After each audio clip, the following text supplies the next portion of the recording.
Será que sempre a maioria tem razão? Parece que não, né? Eles tinham uma promessa de Deus de que chegariam na Terra Prometida, mas eles não conseguiram crer, por isso eles nunca entraram nela.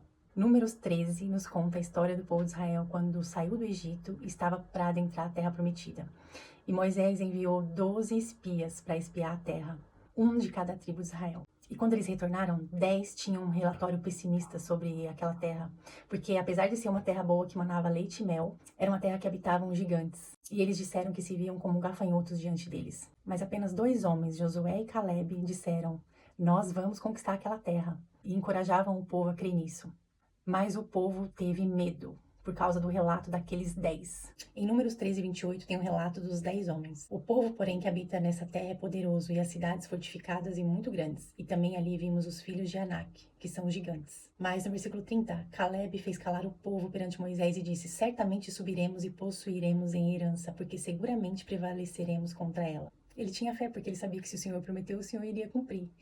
E o povo, mesmo tendo visto tantos milagres que o Senhor fez, abriu o mar vermelho, saiu água da rocha, enviou as codornizes, caiu o maná do céu, e ainda assim eles não creram que o Senhor daria vitória para eles.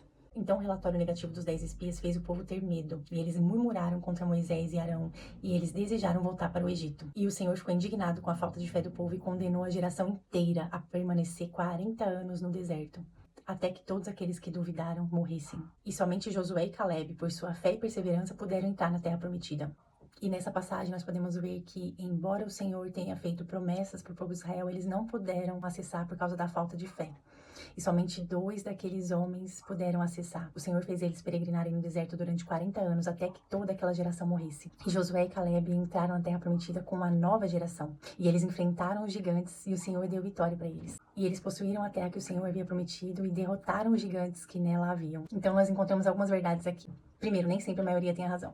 Segundo, as promessas de Deus não vêm desacompanhadas de lutas e nós sempre temos que enfrentar os inimigos pelo caminho.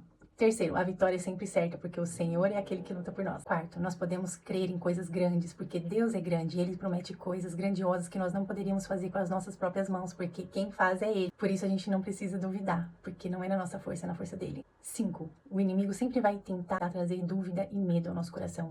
Mas a gente deve permanecer firme confiando naquele que prometeu, porque aquele que prometeu é fiel para cumprir. E a palavra diz que os planos do Senhor são maiores e melhores do que os nossos. Em Isaías 55:8 diz: "Pois os meus pensamentos não são os pensamentos de vocês, nem os seus caminhos são os meus caminhos, declara o Senhor.